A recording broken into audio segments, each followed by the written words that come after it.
Dans un aéroport bondé, un mécanicien noir de 39 ans s'apprête à monter à bord du vol le plus important de sa vie. Tout se déroule comme prévu, jusqu'à ce qu'il rate son avion en s'arrêtant pour aider une vieille dame peinant avec ses bagages. Il perd ainsi sa chance pour un entretien d'embauche rêvé, mais il ne regrette rien.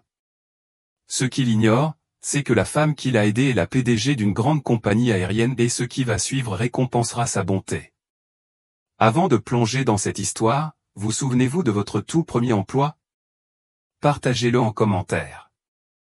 La pluie tombait en une fine bruine sur le tarmac de Orléans, transformant le bitume en une mosaïque brillante de lumières urbaines et de phares. À l'intérieur de l'aéroport international Lucien Armand, Maxime Jeunet ajusta la sangle de son vieux sac de sport tout en pressant le pas dans le terminal B, ses bottes de travail couinant à chaque pas déterminé. Maxime ne croyait plus à la chance. Il croyait au mouvement, à l'élan, à l'importance de chaque instant. Et aujourd'hui, chaque seconde comptait. Il leva les yeux vers le panneau suspendu. Lyon, vol 389. Dernier embarquement dans 24 minutes. 39 ans, un fils, une mère malade, et une seule chance de décrocher un poste qui pourrait tout changer, technicien principal chez Mécanique d'Occitanie. Ce n'était pas un job glamour, mais un emploi stable. Pas accent grave-l'œil, mais capable de transformer une vie. Congé payé, couverture santé complète, et surtout, la possibilité de dire enfin non aux heures supplémentaires, et oui à la sortie scolaire de son fils. Il tourna à l'angle en direction du poste de sécurité, ses yeux se fixant sur la file la plus courte, le long du mur gauche, calculant chaque seconde gagnée. C'est alors qu'il la vit. Une femme, âgée, seule, debout juste à l'extérieur des barrières, entourée de 3 valises dépareillées. Son manteau était d'un bleu qui avait dû être éclatant autrefois, maintenant fané par le temps. La doublure dépassait des manches, usées mais propres. Ses cheveux argentés étaient attachés en un chignon bas, un peu défait par le vent, et ses mains tremblaient légèrement alors qu'elle tentait en vain de soulever la plus grande des valises pour la placer sur le tapis. Les passagers passaient à côté d'elle sans un regard. Des hommes d'affaires absorbés par leurs appels Bluetooth. Une famille tirant un enfant surexcité par le sucre. Un agent de la TSA hurlait des consignes sur les poches vides et les plateaux pour ordinateur. Personne ne s'arrêtait. Maxime ralentit, sa main gauche serrée autour de la sangle de son sac, et jeta un coup d'œil à l'horloge au mur. 22 minutes.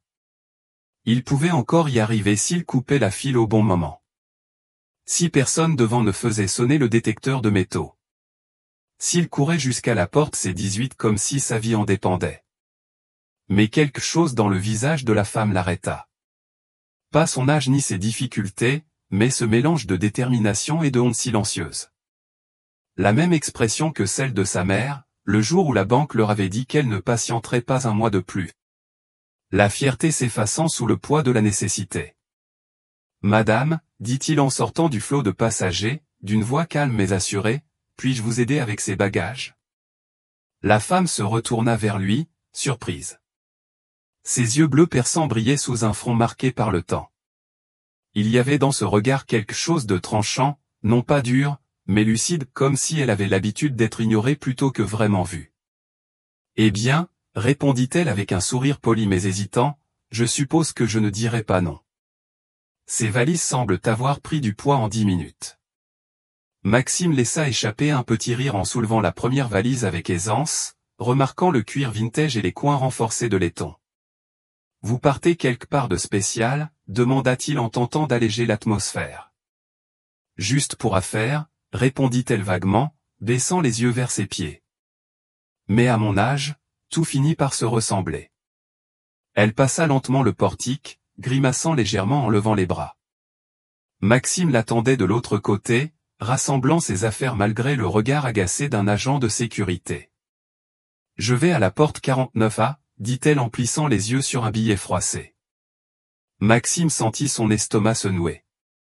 La porte 49A se trouvait tout au bout du terminal, 2 halls plus loin, au-delà d'un tunnel de correspondance. Il pouvait encore attraper son vol s'il partait maintenant. Il lui faudrait trottiner, peut-être sauter l'étape des toilettes. Certainement pas le temps de boire de l'eau, mais il y arriverait. Ou alors, il pouvait l'aider à rejoindre sa porte d'embarquement, s'assurer qu'elle monte bien dans l'avion, et dire adieu à son entretien chez Mécanique d'Occitanie. Il la regarda de nouveau. Elle peinait à rattacher son sac à main, ses lèvres légèrement entr'ouvertes comme si elle reprenait son souffle, et il entendit dans sa tête la voix de sa mère, celle qu'elle utilisait pour raconter des histoires sur son père. « Fiston, ton père n'a jamais ignoré quelqu'un en détresse. Jamais, même quand ça lui a coûté cher. » Maxime inspira profondément, ajusta de nouveau son sac de sport. 49A, 1. C'est un petit bout de chemin. Je vais t'accompagner. Oh non, je ne peux pas te demander ça. Tu ne me l'as pas demandé, répondit-il en souriant. Et puis, ma mère m'a bien élevé. La femme sourit alors, un sourire doux, plein de gratitude, plus fort qu'un simple merci. Je m'appelle Claire, dit-elle en tendant une main délicate mais ferme. Maxime, répondit-il en la serrant. Allons te conduire à ta porte. Tandis qu'il traversait le terminal, Claire avançait d'un pas mesuré, et Maxime adapta naturellement son rythme au sien. Elle s'excusa une fois d'être lente, mais il balaya cela d'un geste. Ce n'est pas la vitesse qui compte, dit-il. C'est la direction. À mi-chemin, elle confessa d'une voix faible qu'elle se sentait un peu étourdie. Je n'ai rien mangé ce matin, murmura-t-elle. Bête, je sais. Sans hésiter, Maxime la guida vers un petit kiosque tout proche. Assieds-toi, dit-il en l'aidant doucement à s'installer sur un banc rembourré. Je reviens tout de suite. Il revint quelques minutes plus tard avec du thé chaud, une barre de céréales et un muffin aux myrtilles. Ils ont l'air frais, dit-il avec un haussement d'épaule, en les déposant dans ses mains. Elle l'observa tandis qu'il s'asseyait à côté d'elle. Qu'est-ce qui t'amène à l'aéroport aujourd'hui? Un entretien, répondit Maxime, tentant de paraître décontracté. Le plus important que j'ai eu depuis 10 ans. Ses yeux se tournèrent vers l'écran suspendu au-dessus d'eux. Dernier appel, vol 389 pour Lyon. C'est le tien, non, demanda-t-elle doucement. Maxime ne répondit pas tout de suite, puis soupira. Oui, c'était le mien. Elle parut bouleversée. Tu l'as raté à cause de moi. Maxime secoua la tête. Tu avais besoin d'aide. C'était la bonne décision.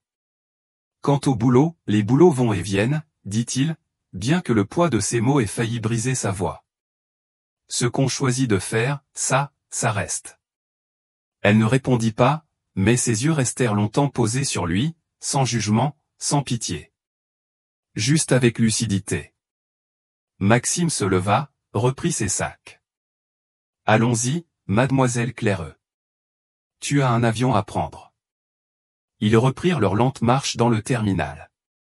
Et Maxime sentit une étrange paix l'envahir, douce, inattendue. Il avait raté son vol. Mais quelque chose lui disait que ce voyage n'était pas terminé. Pas encore. Lorsqu'ils arrivèrent à la porte 49A, l'annonce appelait les passagers prioritaires. Maxime voyait déjà les agents en polo bleu marine scanner les billets de manière mécanique.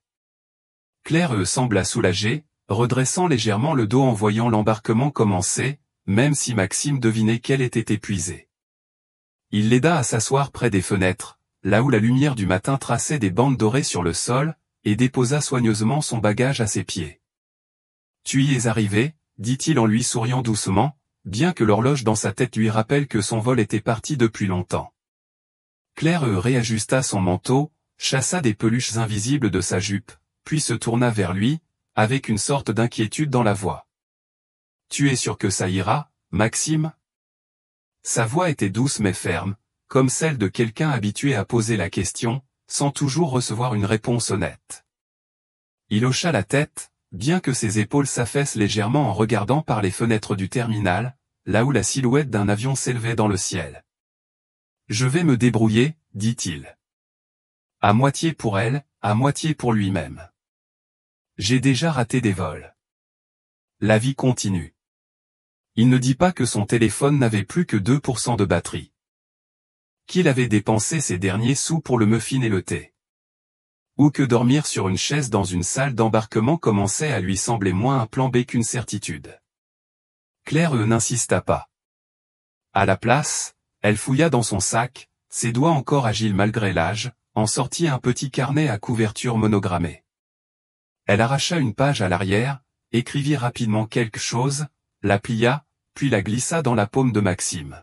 « Tu en auras besoin plus tard, dit-elle, son ton mystérieux, mais empreint de bienveillance. » Il baissa les yeux vers le papier plié, puis les releva vers elle. « Qu'est-ce que c'est ? » « Un remerciement, répondit-elle simplement.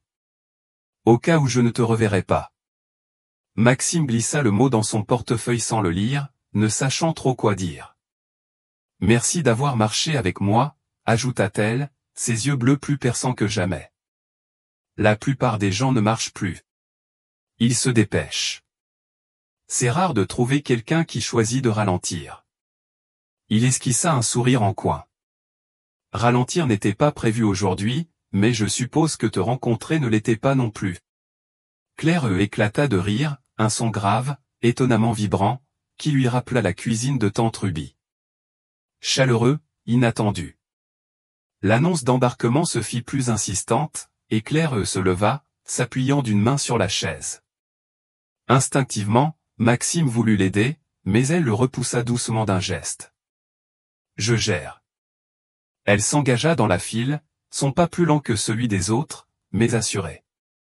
Maxime la suivit du regard pendant qu'elle tendait sa carte d'embarquement à l'agent, absorbée par son téléphone et indifférente à la passagère devant elle. Il remarqua l'indication première classe qui s'afficha brièvement à l'écran numérique, et quelque chose en lui tressaillit. Il ne s'attendait pas à ce que Claire voyage en première classe, pas avec ses vêtements fatigués par le voyage ni son allure discrète. Pourtant, il ne dit rien, se contentant de l'observer jusqu'à ce qu'elle disparaisse dans la passerelle. Avec son départ, le silence s'installa dans l'esprit de Maxime, comme une brume lente. L'adrénaline de plus tôt s'était dissipée, ne laissant qu'un vide teinté d'incertitude. Il jeta un œil à son téléphone, 1% de batterie, aucune prise en vue. Son sac paraissait plus lourd désormais, comme si l'entretien raté, l'occasion manquée et le poids de ses inquiétudes muettes s'y étaient logés. Il erra de nouveau dans le terminal, dépassant des distributeurs, des écrans de changement de porte, une aire de jeu pour enfants aux autocollants écaillés. Il trouva un banc vide près de la zone de récupération des bagages, il laissa tomber son sac, et s'assit lentement en étendant les jambes. Longtemps, il resta là à observer le va-et-vient des passants, familles réunies, chauffeurs brandissant des pancartes, valises déboulant des tapis roulants comme des promesses oubliées. Finalement, il s'adossa contre le mur froid, pencha la tête en arrière et ferma les yeux. « Juste une minute, » se dit-il. « Juste assez pour me reposer, respirer, oublier ce que j'ai perdu. » Mais le sommeil vint vite, plus profond qu'il ne l'avait imaginé. Lorsqu'il se réveilla, le ciel visible à travers les fenêtres avait viré du bleu éclatant aux lavandes crépusculaires. Le terminal s'était calmé. Les bavardages matinaux avaient laissé place au rythme feutré des vols du soir. Il vérifia son téléphone, éteint. Son estomac grogna, mais il ne lui restait plus un sou. Il plongea la main dans sa poche pour retrouver le billet que Claire lui avait donné plus tôt, celui qu'il n'avait pas encore lu. Il le déplia avec des doigts fatigués. D'une écriture ample, on pouvait lire « Reste ici. Je te retrouverai. » Pas de nom, pas d'explication, juste ces 6 mots. Il cligna des yeux, troublé, puis replia le papier et le remit dans son portefeuille. Peut-être parlait-elle au sens figuré. Peut-être était-ce juste un geste de bonté, une tentative d'adoucir un moment difficile. Il ne savait pas. Mais quelque chose dans son ton, dans son regard quand elle le lui avait tendu, avait porté plus de poids qu'un simple geste poli. 30 minutes passèrent, puis 45. Maxime envisageait déjà de trouver un coin discret derrière le carrousel à bagages pour y passer la nuit, quand les portes automatiques s'ouvrirent dans un souffle d'air frais, accompagné du bruit d'un moteur tournant au ralenti. Une berline noire brillante s'arrêta sous le haut-vent des arrivées. Le chauffeur, vêtu d'un uniforme gris anthracite impeccable, en descendit et ouvrit la portière arrière avec une précision toute professionnelle. Maxime ne remarqua rien au début. Il fixait le sol, traçant des lignes imaginaires sur le carrelage avec la pointe de sa botte. Puis il entendit la voix opposée, inimitable. « Monsieur Genet, » dit le chauffeur en tenant la porte grande ouverte. « Mademoiselle Moreau est prête pour vous. » Maxime leva les yeux, fronça les sourcils, incertain d'avoir bien compris. « Pardon ?» Le chauffeur désigna la voiture. « Mademoiselle Claire Moreau m'a demandé de vous accompagner. »« Vos bagages, monsieur. » Maxime cligna plusieurs fois des yeux, scrutant le trottoir. Et alors il la vit sortir de l'arrière du véhicule. Elle ne portait plus son vieux manteau de laine râpé, mais un blazer ajusté sur un chemisier en soie, ses cheveux soigneusement relevés. Elle semblait plus grande, plus imposante qu'avant. La même Claire, mais différente. Elle lui sourit, les yeux pétillants sous les lumières dorées du terminal. « Je t'avais dit que je te retrouverais. » Maxime se leva lentement, stupéfait. « Je croyais que tu étais sur ce vol pour Atlanta. »« Je l'étais, » répondit-elle simplement. « Mais j'avais un détour à faire d'abord. » Elle fit un signe de tête vers la voiture. « Viens avec moi, Maxime. Je pense que tu as mérité une seconde chance. » Il hésita. « Où allons-nous ? » « À Lyon, » dit-elle. « Ce soir. »« Mais, comment ? » balbutia-t-il. « Mon avion, » répondit-elle, comme si c'était la chose la plus évidente au monde. « Allez, viens. Nous avons beaucoup à discuter. » Encore sous le choc, Maxime prit son sac de voyage et la suivit à travers les portes coulissantes, avec l'étrange sensation que son monde venait de basculer sous ses pieds sans un bruit.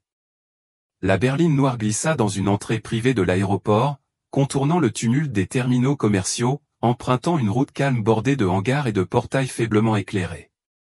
Maxime était assis à l'arrière, son sac à côté de lui, les mains posées maladroitement sur les genoux. L'habitacle sentait subtilement le cèdre et le cuir, et le silence entre lui et Claire avait quelque chose de curieusement apaisant. Elle ne parlait presque pas pendant le trajet, se contentant de regarder la route, un léger sourire flottant au coin de ses lèvres, comme si elle savait déjà quelque chose qu'il n'avait pas encore compris. Maxime s'agita sur son siège, toujours vêtu de la chemise qu'il avait repassée ce matin-là, à présent froissée et collée à son dos. Il ne pouvait s'empêcher de se sentir déplacé, comme un mécanicien parachuté dans le mauvais film. « Moreau, » dit-il prudemment, rompant le silence. « Qu'est-ce qui se passe exactement ?» Claire se tourna alors vers lui, ses yeux bleus perçants sous la lumière tamisée de la voiture. « Tu as aidé une femme que personne ne voulait aider, » dit-elle simplement. « Maintenant, elle te rend l'appareil. C'est tout. »« Mais pourquoi moi ?» demanda-t-il, réellement troublé. « Tu ne me connais même pas. » À cela, Claire répondit par un petit rire, chaleureux, presque maternel. « Oh, j'en sais plus que tu ne crois, » répondit-elle. « Je sais que tu es resté alors que rien ne t'y obligeait.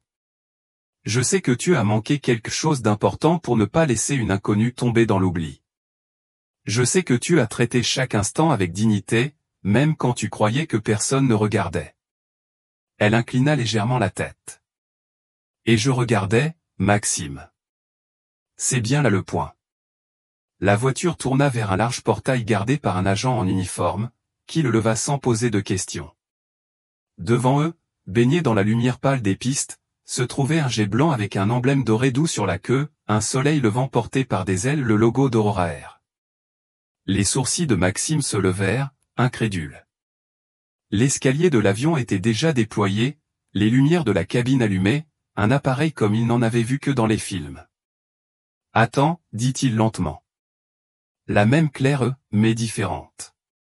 Elle lui sourit, les yeux pétillants sous les lumières dorées du terminal. « Je t'avais dit que je te retrouverais. » Maxime se leva lentement, stupéfait. « Je croyais que tu étais dans ce vol pour Atlanta. »« J'y étais, » répondit-elle simplement. « Mais j'avais un détour à faire d'abord. » Elle fit un signe de tête vers la voiture. Viens avec moi, Maxime. Je crois que tu as mérité une seconde chance. Il hésita. Où est-ce qu'on va? À Lyon, dit-elle. Ce soir. Mais, comment? Balbutia-t-il. Mon avion, répondit-elle, comme si c'était l'évidence même. Viens maintenant. On a beaucoup à se dire. Encore sous le choc, Maxime attrapa son sac de voyage et la suivit à travers les portes coulissantes, avec l'étrange sensation que son monde venait de basculer sans un bruit. La berline noire glissa vers une entrée privée de l'aéroport, contournant le chaos des terminaux commerciaux et serpentant à travers une route calme bordée de hangars et de portails faiblement éclairés. Maxime était assis à l'arrière, son sac à ses côtés, les mains maladroitement posées sur ses genoux. L'habitacle sentait légèrement le cèdre et le cuir, et le silence entre lui et Claire était étrangement apaisant. Elle parlait peu pendant le trajet, gardant les yeux sur la route, un léger sourire flottant au coin des lèvres, comme si elle savait déjà quelque chose qu'il n'avait pas encore compris. Maxime se tortilla sur son siège, encore vêtu de la chemise qu'il avait repassée ce matin, maintenant froissée et collée à son dos. Il ne pouvait s'empêcher de se sentir déplacé, comme un mécanicien parachuté au mauvais film. Moreau, dit-il prudemment, brisant le silence. Qu'est-ce qui se passe exactement? Claire tourna alors la tête vers lui, ses yeux bleus perçant sous l'éclairage doux de la voiture. Tu as aidé une femme que tout le monde ignorait, dit-elle simplement. Maintenant, elle te rend l'appareil. C'est tout. Mais pourquoi moi, demanda-t-il, sincèrement déconcerté. Tu ne me connais même pas. À cela, Claire répondit par un petit rire, chaleureux, presque maternel. Oh, j'en sais plus que tu ne le crois, dit-elle. Je sais que tu es resté alors que tu n'y étais pas obligé. Je sais que tu as manqué quelque chose d'important pour t'assurer qu'une inconnue ne tombe pas entre les mailles du filet. Je sais que tu as traité chaque moment avec dignité, même quand tu pensais que personne ne te regardait. Elle inclina la tête. Et moi, je te regardais, Maxime. C'est justement ça, le point. La voiture tourna vers un grand portail surveillé par un agent en uniforme, qui le leva sans poser de questions. Devant eux, baigné de la lumière pâle des pistes, se tenait un jet blanc arborant sur sa dérive un emblème doré, un soleil levant porté par des ailes le logo d'Aurora Air. Les sourcils de Maxime se haussèrent de surprise. L'escalier était déjà déployé, les lumières de la cabine allumées et le genre d'avion qu'il n'avait vu que dans les films. « Attends, dit-il lentement. C'est ton avion ? » Claire acquiesça en sortant alors que le chauffeur lui ouvrait la portière. Oui. Maxime ouvrit sa propre portière, incertain de ce qu'il devait faire de ses bras, ni même de sa voix. Et on va à Lyon ce soir. Tu as un entretien demain matin, non, dit-elle avec naturel. Je ne veux pas être la raison pour laquelle tu le rates une deuxième fois. À l'approche de l'escalier, une hôtesse en uniforme bleu marine impeccable les accueillit au pied de l'appareil. Bonsoir, mademoiselle Moreau, monsieur Genet. Bienvenue à bord. Maxime hésita au bas des marches, levant les yeux vers le jet étincelant, puis jetant un regard à Claire. Tu es sûr de toi? Absolument, répondit-elle, avant d'ajouter avec un clin d'œil. À moins que tu préfères dormir à nouveau sur ce banc. Cette remarque dissipa légèrement la tension. Maxime esquissa un rire discret, attrapa son sac et monta à bord. L'intérieur de l'avion était sans commune mesure avec tout ce qu'il avait connu. Des fauteuils en cuir crème aux surpiqûres dorées, des panneaux en bois verni, un éclairage d'ambiance qui évoquait plus une suite d'hôtels 5 étoiles qu'un avion. Il n'y avait pas de rangée de sièges, mais une configuration en salon, un espace repas à l'arrière, une salle de réunion avec écran, une kitchenette d'où émanait une odeur chaleureuse, parfumée d'herbe. Claire s'installa dans l'un des larges fauteuils pivotants et fit signe à Maxime de faire de même. Il s'assit prudemment, avec la sensation de s'être invité dans un monde qui n'était pas le sien. L'hôtesse leur apporta des boissons et de l'eau pour lui, du champagne pour elle alors que les moteurs se mettaient doucement en marche sous leurs pieds. Maxime regarda par le hublot les lumières de la piste se transformer en traînées dorées. Le décollage fut fluide, presque silencieux. Dans le doux bourdonnement de l'altitude, Claire se tourna vers lui. Tu connais un peu en mécanique aéronautique? Maxime cligna des yeux. Pas vraiment, avoua-t-il. Un moteur reste un moteur, j'imagine, mais les avions, c'est un autre niveau. Claire sourit. C'est vrai, mais pas aussi différent qu'on le croit. Combustion, système de pression, diagnostic, c'est le même langage. Ce qui compte, c'est de savoir écouter. Maxime hocha lentement la tête, ne sachant pas encore où elle voulait en venir, mais intrigué malgré lui. Aurora a commencé avec 5 jets en location et une idée, poursuivit-elle d'une voix calme mais assurée. Elle marqua une pause, puis le regarda dans les yeux. On ne construit pas juste des lignes aériennes, Maxime. On construit des avenirs. Mais ce genre de vision a besoin de personnes qui comprennent les machines, et, plus important encore, les gens. Maxime se pencha légèrement en avant, capté. Qu'est-ce que tu veux dire? Claire le fixa un instant avant de reprendre. Nous avons développé un programme, Mécanique Aurora Monde. Des centres de formation aux Côtes d'Ivoire, en Colombie, au Vietnam. On commence petit, 50 apprentis par site, embauchés localement, formés depuis zéro. Soudain, Maxime sentit le poids du sac de voyage posé à ses pieds, comme un lien avec la vie qu'il croyait immuable. Tu penses que je suis cette personne? Claire ne répondit pas immédiatement. Elle but une gorgée de son verre, regarda un instant par le hublot, puis déclara. Je pense que tu as les bons outils. Il ne te manque que le bon garage. Elle plongea alors la main dans la sacoche posée à côté d'elle et fit glisser un dossier sur la table entre eux. Regarde. À l'intérieur, une proposition de poste. Directeur technique de l'initiative mondiale de formation Aurora. Maxime fixait les documents, le cœur battant si fort qu'il en entendait les pulsations dans ses oreilles. Je suis censé tout recommencer aux Côtes d'Ivoire? Claire lui adressa un sourire doux. Tu aiderais d'autres personnes à recommencer. Et tu ne le ferais pas seul. Et le poste à Lyon, demanda-t-il, la part pragmatique de lui-même tentant de reprendre le dessus. Tu devrais quand même y aller, répondit-elle. Passe l'entretien, vois ce qu'il te propose, et ensuite tu décideras. Mais j'ai le pressentiment que ton cœur penche déjà ailleurs. Elle lui tendit un stylo, fin et lourd. Tu n'es pas obligé de signer ce soir, mais si tu le fais, on commencera ta formation dès la semaine prochaine. Maxime baissa les yeux vers la chemise, puis regarda de nouveau par la fenêtre, où les lumières de la ville formaient maintenant des constellations dispersées de possibilités. Il ne savait pas encore ce qu'il allait choisir, mais pour la première fois depuis des années, il comprit qu'il avait le choix. Le lendemain matin, Maxime se tenait dans le hall de l'immeuble Blanchard, en plein centre-ville de Lyon, une tour de verre étincelante qui aurait eu davantage sa place dans le quartier financier de New York que dans le cœur des Carolines. Sa chemise, repassée à nouveau grâce au fer à repasser de l'hôtel, était soigneusement rentrée dans un pantalon dont les genoux portaient encore la trace légère de l'usure. Ses chaussures, qu'il avait fait briller la veille avec un gant de toilette d'hôtel, crissaient doucement sur le sol en marbre tandis qu'il déplaçait son poids d'un pied à l'autre, tenant fermement la chemise en cuir clair lui avait remise non pas avec une offre d'emploi, mais avec un ensemble de rapports détaillés sur la vision de formation d'Aurora, qu'il n'avait cessé de relire depuis l'atterrissage de leur vol.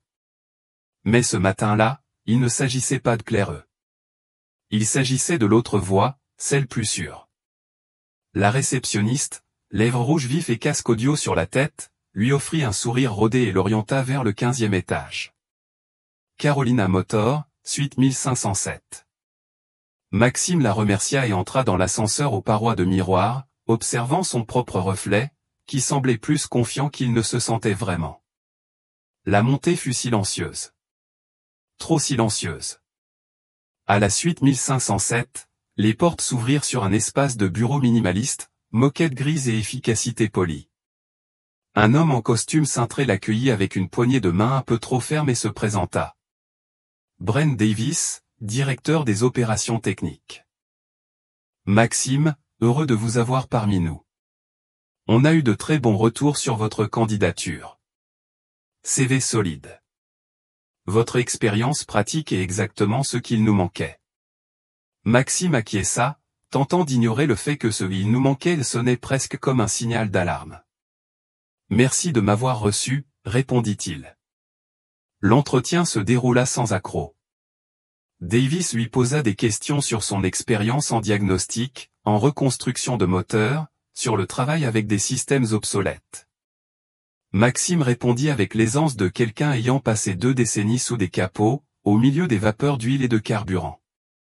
Il parla de son temps à former des apprentis dans son garage. Du dispositif qu'il avait bricolé pour tester les alternateurs quand le budget ne permettait pas d'en acheter de nouveaux. De la manière dont il avait appris à son neveu à reconnaître le bruit d'une soupape à l'oreille. Davis hochait la tête, prenait des notes, puis lâcha une phrase qui tomba comme un poids discret. Vous serez sous la supervision de notre responsable technique, Kyle Davison. Il est nouveau, vient tout juste de terminer son master à Michigan State. On pense que vous vous compléterez parfaitement. Maxime ne broncha pas, mais il comprit l'implication. Il travaillerait sous les ordres de quelqu'un ayant moins d'expérience sur le terrain, mais plus de diplômes académiques. Davis poursuivit. Horaire standard, 6h à 16h30, du lundi au samedi. Heures supplémentaires facultatives, mais souvent encouragées. Salaire de départ, $58 000, avec possibilité de révision après 18 mois. Avantages inclus. Début prévu lundi prochain. Maxime acquiesça. Puis-je avoir un jour pour réfléchir à votre proposition? Davis haussa un sourcil, surpris. Vous êtes l'un des 2 finalistes. Et l'autre a déjà une autre offre en cours. Je peux vous accorder 24 heures. Maxime le remercia une fois de plus et quitta le bâtiment sous le ciel large de Caroline, le soleil éclatant mais étrangement lointain. Son téléphone vibra alors qu'il remettait le pied sur le trottoir. Un message clair, bref et clair. Dîner ce soir, 19h, dernier étage, The One. Ce soir-là, Maxime se retrouva dans un autre ascenseur, cette fois-ci en route vers le sommet d'une tour historique du centre-ville. The One, bois sombre, mur de verre, salle à manger en rooftop surplombant la skyline de Lyon comme une salle du trône suspendue dans les nuages. Claire se tenait près de la baie vitrée à son arrivée, le dos droit, un verre d'eau à la main. Elle portait de nouveau du bleu marine, son armure silencieuse et ses cheveux étaient relevés dans le même chignon élégant. Elle se tourna vers lui en souriant.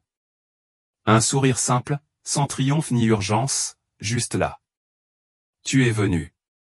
Tu as l'air d'un homme avec des décisions à prendre. Ils s'assirent à une table dressée pour 2. Nappe blanche, pas de carte, tout était déjà prévu. Pendant que les serveurs circulaient en silence autour d'eux, Claire croisa les mains et le fixa. Dis-moi ce qu'ils t'ont proposé. Maxime exposa l'offre sans enjoliver. Lorsqu'il eut terminé, Claire hocha lentement la tête. C'est un travail honnête. Il te permettra de payer tes factures. Il baissa les yeux vers son verre d'eau. C'est ce que je pensais vouloir. Il y a 6 mois, j'aurais signé sans réfléchir. Mais maintenant? Elle demanda. Et maintenant? Il hésite. Maintenant, j'ai l'impression que c'est un plafond, pas une marche. Claire se pencha en avant. Parce que c'en est un. Mais ce n'est pas un piège. C'est un choix. Et je ne te jugerai pas, quelle que soit ta décision. La vraie question, c'est, est-ce que tes instincts cherchent la sécurité ou le sens? Elle fouilla de nouveau dans son sac et sortit le même dossier que la veille. On a besoin de quelqu'un à Dakar. L'installation est presque terminée. Le programme est rédigé, mais il faut une direction, des mains qui comprennent les moteurs, une voix qui impose le respect. L'offre tient toujours, salaire plus élevé, logement fourni, avantages internationaux et soutien éducatif pour ton fils. Mais surtout, il y a un but, Maxime. Il déglutit. Tu me connais à peine. J'en sais assez, répondit-elle doucement. Je sais que tu as choisi d'aider alors que tu n'y étais pas obligé. Je sais que tu as donné tes derniers dollars pour nourrir quelqu'un d'autre. Je sais que tu t'es soucié de la santé d'une inconnue plus que de ton propre avenir. Ça me suffit pour juger ton caractère. Et le caractère, c'est ce qui soutient tout le reste. Le silence s'installa entre eux, dense, comme un troisième convive. Maxime tourna les yeux vers la fenêtre, Lyon scintillait en contrebas, toujours pleine de vie allant dans toutes les directions. Si j'accepte, dit-il enfin, je déplace toute ma vie à l'autre bout du monde. J'emmène mon fils dans un pays que je ne connais pas. Je quitte tout ce qui m'est familier. Claire ne le pressa pas. Elle se contenta de répondre. Et tu marches vers quelque chose d'extraordinaire. Maxime acquiesça lentement, puis prit le stylo posé à côté du dossier. Il lui parut plus lourd que n'importe quel outil qu'il avait tenu. Mais en le faisant tourner entre ses doigts, il repensa au banc de l'aéroport, à cette femme aux mains tremblantes, au regard qu'elle lui avait lancé quand il avait proposé de porter ses sacs. Il pensa à son père, qui n'avait jamais eu la seconde chance qu'on venait de lui offrir. Alors, il signa.